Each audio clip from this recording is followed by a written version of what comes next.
Notre système solaire n'en est qu'un sur plus de 500 systèmes solaires connus dans toute la galaxie de la Voie lactée.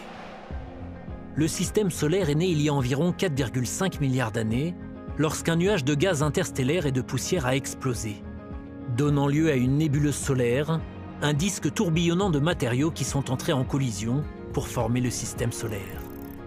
Le système solaire est situé dans la constellation d'Orion. Seulement 15% des étoiles dans notre galaxie accueillent des systèmes planétaires, et l'une de ces étoiles est notre Soleil. 8 planètes tournent autour du Soleil. Les planètes sont divisées en 2 catégories, en fonction de leur composition tellurique et jovienne. Les planètes telluriques, qui comprennent Mercure, Vénus, la Terre et Mars, sont principalement constituées de matériaux rocheux. Leurs surfaces sont solides, elles ne possèdent pas d'anneaux, elles ont très peu ou pas de lune et elles sont relativement petites. La plus petite et la plus proche du Soleil est Mercure, qui a l'orbite la plus courte du système solaire, située à environ 3 mois de la Terre. Vénus est la planète la plus chaude avec des températures allant jusqu'à 463 degrés Celsius en raison d'une atmosphère composée de dioxyde de carbone et d'importantes coulées de lave. À côté de ce monde de feu se trouve un monde d'eau, la Terre. Les systèmes d'eau de cette planète participent à créer le seul environnement connu dans l'univers capable d'accueillir la vie.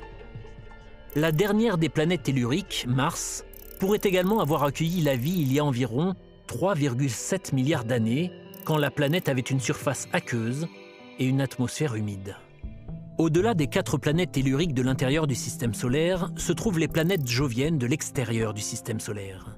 Les planètes joviennes incluent les géantes gazeuses, Jupiter et Saturne, et les géantes de glace, Uranus et Neptune. Les géantes gazeuses sont principalement constituées d'hélium et d'hydrogène, tandis que les géantes de glace contiennent également des roches, de la glace et un mélange liquide d'eau, de méthane et d'ammoniac. Les 4 planètes joviennes ont plusieurs lunes, un système d'anneaux et n'ont pas de surface solide. Elles sont immenses.